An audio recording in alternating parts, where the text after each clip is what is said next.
everybody and welcome back. My name is Julia Santander.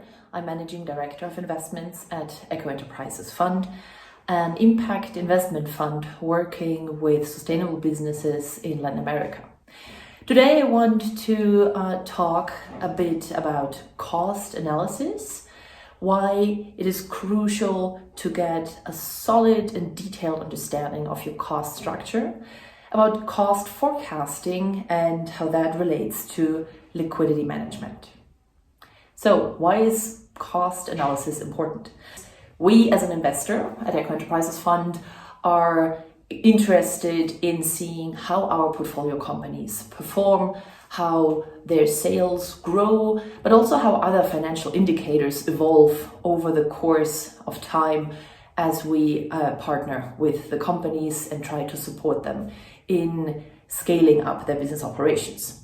We want to see how their profitability evolves, how their margins or other financial indicators compare to other benchmarks across the industry, and overall see whether the strategies that are being implemented really help to grow the company sustainably and profitably. Also, you as entrepreneur will be interested in this type of monitoring. You will do a monthly monitoring, a quarterly monitoring, and of course you will do a financial report at the end of the year in order to be on top of your reporting obligations, of your tax payments, and just in very general terms, have a good understanding of where you stand. However, taking this retrospect look at your financial performance really is just one side of the whole story. And it is not really what drives value in the long term. A good cost analysis should not only allow you to assess your past performance and to see whether you have met goals that you might have set yourself in the past, but it should really drive strategic decision making. As an entrepreneur, you never want your business just to remain in the status quo and just reach the same results over and over again. You really want to continue to improve, to push your company to the next level, to get ready for the next expansion step, to reach more clients, to be able to buy from more suppliers, and hence scale your overall business results, both financially but also socially and environmentally. Taking this forward-looking perspective, cost analysis really becomes a powerful tool, not only to avoid the pitfalls of not analyzing your costs properly and not knowing where your key cost drivers are, but it will enable you and allow you to really drive strategic decisions that will boost your competitiveness in the market. So if you take a look at the first slide that I will be sharing here with you, you can see without proper cost analysis, what will happen? You won't really ever know your true cost, and you might make errors in how you decide to continue to develop your business because you won't have a true understanding of where cost comes from, how it behaves under certain scenarios, and what really drives your cost looking forward.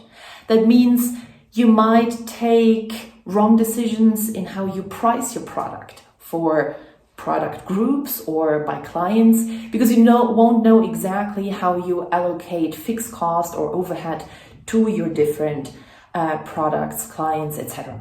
You might make suboptimal decisions in terms of outsourcing different activities because you won't really know what the cost of having them internally in your business operations would be. So you don't have the numbers to compare and really negotiate well.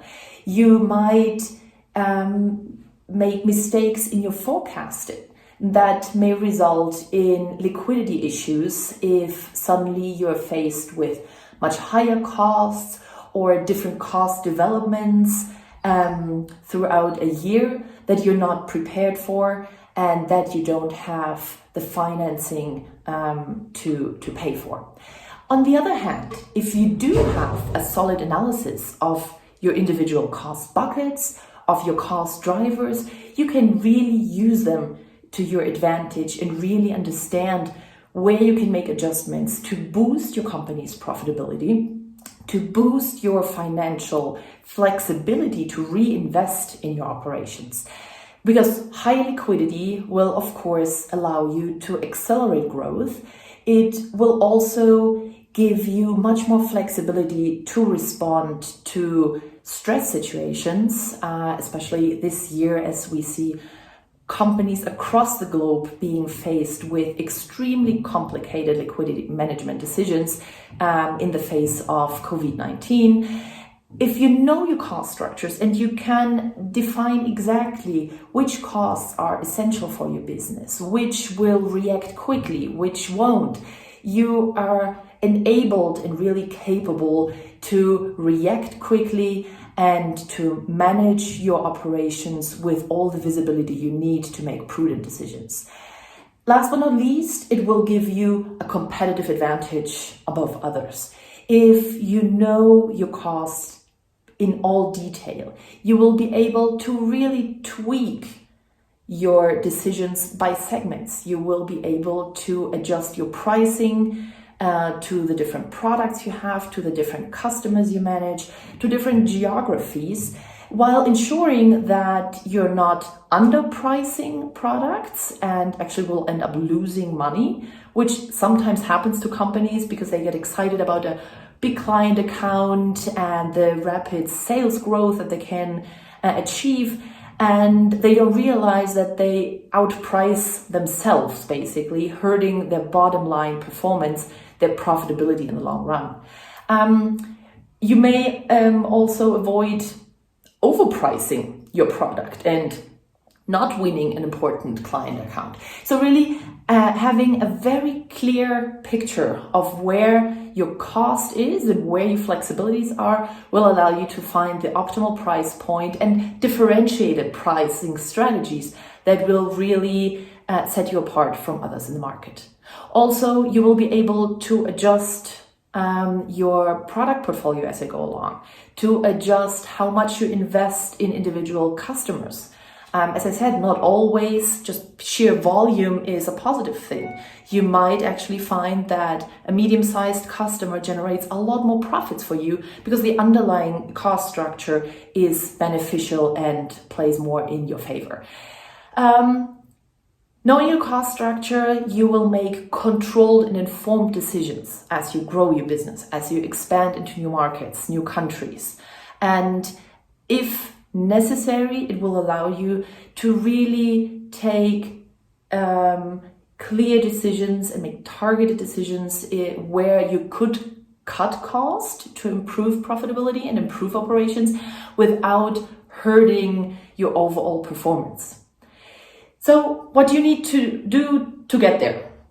You need the proper team. Not all business founders have an expertise in finance, or not the broad expertise in finance that will be sufficient to grow your company in the long term.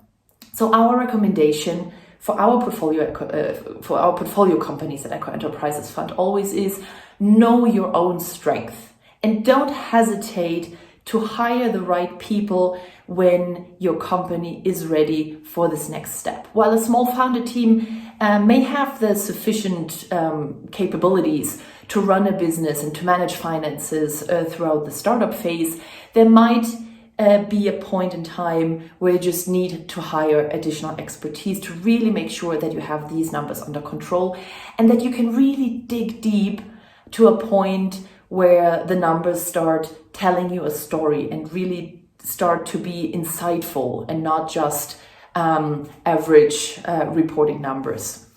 So what does it mean to drill deep? If you look at the next chart, I provided you with a very general example. You see a company that, let's say, makes $1,000 in revenue every year, and you will see a very general split into which buckets those $1,000 are divided into along the lines of what you would usually find in a standard financial report. So you have SG&A costs, that is sales, general and administrative costs. You have manufacturing costs, you have cost that is related to your raw materials, and then you're left with a certain profit. In the end, if you want to think about how to enhance your profit, how to grow your profits, this picture is not going to tell you much. If you start to de-average the individual cost buckets a little bit, you will already see that you could divide SG&A into sales, into marketing, into distribution.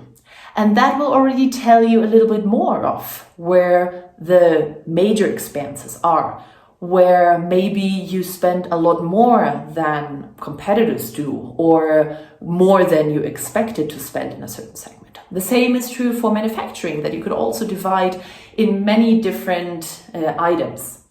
Of course, you could drill these even down further. Marketing, you could go into which is my cost per channel in e-commerce, in promotions directly in retailers, which is direct sort of promotions that I do with individual clients, etc. So there are many ways to slice and dice these numbers. Here on the slide, you will see an example how you could differentiate further between two of your customers, for example. And that is also something that is very recommendable. Not only get one detailed split, but see if you have business units that you could compare with each other, or customer segments that you could compare with each other, because there's a whole other learning in comparing and contrasting two similar accounts. So for example, if you look at these two clients here, you will see that in the marketing and sales segment, you seem to be investing in very different areas. You seem to spend a lot more in marketing for one than for the other, in distribution for one than for the other. It doesn't necessarily mean that wherever you spend less, you have the better strategy. It might be necessary to invest more in one customer than in the other, but you have to make sure that if there are outliers like this, there's a business rationale behind it, that it either is an investment that you consciously make to build a new business segment, or that it is a business that is so highly profitable that you willingly accept higher cost in certain areas. But in the end, what you can learn from comparing and contrasting is to identify individual cost items that you might want to take a closer look at to see if one segment can learn from the other and improve profitability as a result. As I said, there are many different ways that you can slice and dice your numbers. You can either drill deep in marketing and sales, you could drill deep in manufacturing, you could take a look at your raw material expenses. You could compare customers with other customers. You could compare country with country. So before you start this, the first step of every good cost analysis should be to really understand the underlying business issue. What is the underlying question you really want to address? Is it improved pricing strategy? Do you want to make sure you price your products properly for different customers? Do you want to know which customers to focus on because they generate the most profit for your company? Do you want to understand whether you should outsource a certain service or whether you overpay for a certain service that you already have outsourced? So really decide what is it that you want to learn from your cost analysis. On the next slide, I am showing you 4 key steps in the cost analysis. And as I said, every good cost analysis starts by asking the right question. In the next step, you will want to define your cost segments that you really want to de-average, which means which you really want to drill up and dig into and really dissect them into small cost buckets versus just having one overarching average number. So again, you really want to understand what is the end result that you're looking for. So for example, if it is the question of whether you're overpaying your distributor, you really want to look into your distribution cost. And distribution cost may be put together from many different small cost items. So you may want to look into all the different steps that are included, but you also may want to differentiate between the distribution cost in different countries, or the distribution cost for different product groups if your distribution channels are different for those, to really get good context and good data that can then be analyzed. In the next step, decide and double check which big cost buckets should really change as an outcome of your analysis. So if you look at the distributor pricing and you look into segments for distribution by country, then what should really change in your final cost structure as a result? In our case, this would be in the larger SG&A bucket where you would include distribution cost. So don't worry about taking a deep look into manufacturing, because the manufacturing cost, even though it may be the key cost item of your whole operation, will not provide you with the answers to this specific questions. So really focus on the cost segments that are relevant, and then try to use your segmentation before to really look at it cost bucket by cost bucket and drill down as deep as you can get. And in the last step, once you have organized your cost structure in this detailed manner, try to understand which cost drivers are behind each and every one of these cost items. You need to consider that different cost items will be driven by different things. So in one case, unit cost may be the key cost driver for a distributor agreement. In another case, it may be distance, so it will make a big difference whether you ship far or near. So really understand in this specific question you're trying to tackle, what are the key drivers? Drivers that you should always take a look at are typical economies of scale. So if you produce more, how does that affect your cost per unit or your overall cost of your operation? If you manage your own processing plant, how does your capacity utilization affect the cost? Capacity utilization means, do you use your plant at maximum capacity? So is there no more room to increase production in this particular plant? Or are you maybe only using 30% of your production lines while the rest is still standing idle until you continue to grow your business, find new customers, and ramp up production?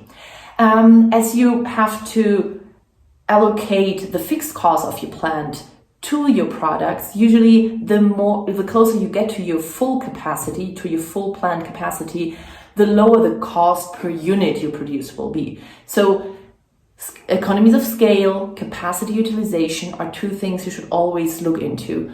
Also think about how your experience will affect cost. Usually when we start a new business, we will commit errors. There will be flaws in your operations, there will be flaws in the processing, but also errors in sales and marketing. You might have a big marketing budget and spend it on something that you will later find out is not the most effective way. So as your experience grows, your overall spending on a certain product volume will usually decrease. So try to keep these drivers in mind as well as you look at your individual cost.